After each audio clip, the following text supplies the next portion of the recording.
हल्लीच्या बातम्या आपण पाहतो प्रेमाबद्दल.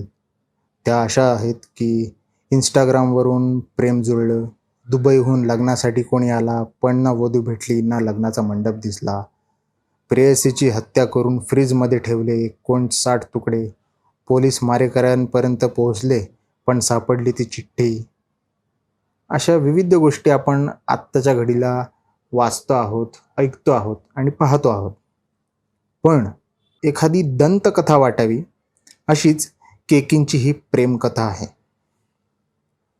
केकी ज्या दिवशी एकटेच मुंबई सोडून चाळीसगावला निघाले, त्या दिवशी त्यांची प्रेयसी त्यांना मुंबईच्या व्हिक्टोरिया स्टेशनवर, म्हणजे आत्ताच्या छत्रपती शिवाजी महाराज टर्मिनसवर निरोप द्यायला आली होती.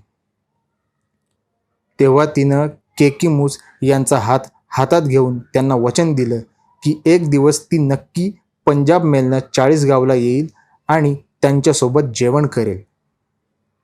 त्यामुळे प्रेयसीनं दिलेल्या वचनावर विश्वास असलेले केकी मूस दिवसभर बंद असलेली बंगल्याची सगळी दारं खिडक्या रेल्वेगाडी येण्याच्या वेळेला उघडत असत, दिवे लावत असत.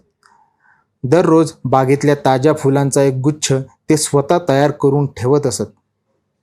नंतर जेव्हा त्यांच्या बागेतील फुलं कमी झाली तेव्हा त्यांनी शोभेच्या कागदी फुलांचा एक गुच्छ कायमचाच तयार करून ठेवला होता.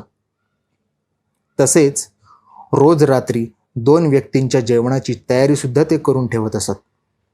अशा प्रकारे त्यांच्या प्रेयसीच्या स्वागताची ते रोज तयारी करून ठेवत.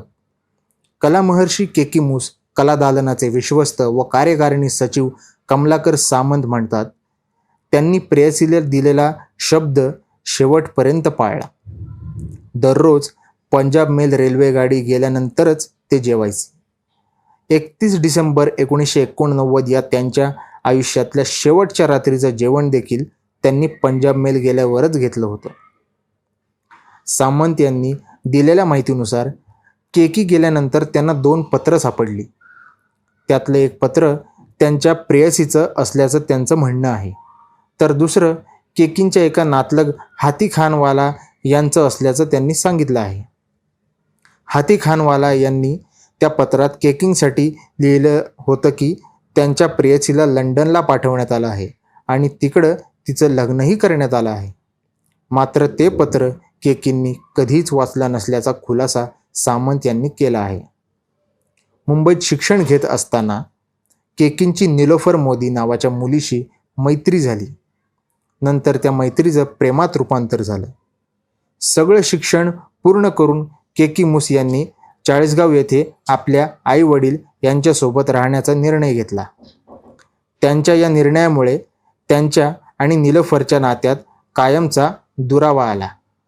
कारण केकींच्या घरची आर्थिक स्थिती चांगली असली तरी त्यांच्या तुलनेत निलोफर या श्रीमंत कुटुंबातील होत्या. त्यामुळे निलोफर यांचे आईवडील या नात्याबाबत फार खुश नव्हते. तरीही त्यांनी लग्नाला होकार दिला होता. परंतु निलोफर यांच्या आईवडिलांना त्यांचं मुंबई सोडून चाळीसगावसारख्या ठिकाणी राहायला जाणं मान्य नव्हतं. निलोफर यांची केकींसोबत चाळीसगावला जाण्याची तयारी असूनही त्यांच्या आईवडिलांनी निलोफर यांनी जाण्याची परवानगी दिली नाही. परंतु केकी मुंबईवरून चाळीसगावला निघाले असताना निलोफरनं त्यांना एक दिवस चाळीसगावला भेटायला येण्याचं वचन दिलं. नंतर त्या एका वचनाला केकींना स्वतःचं संपूर्ण आयुष्य वाहलं. प्रेयसीनं दिलेल्या वचनावर विश्वास ठेवून जवळपास 50 वर्ष आयुष्याच्या शेवटच्या क्षणापर्यंत तिच्या येण्याची वाट पाहणारा हा प्रियकर दररोज पंजाब मेल ही रेल्वेगाडी येऊन गेल्याशिवाय जेवत नसत. खानदेशातील कलामहर्षी केकी मूस या महान कलाकारानं प्रेमात चाळीसगावमध्ये मूस आर्ट गॅलरी निर्माण केली. कलामहर्षी केकी मूस कलादालनाचे विश्वस्त व कार्यकारिणी सचिव कमलाकर सामंत हे त्यांच्या शालेय जीवनात केकी मूस यांना पहिल्यांदा चाळीसगावमध्येच भेटले होते.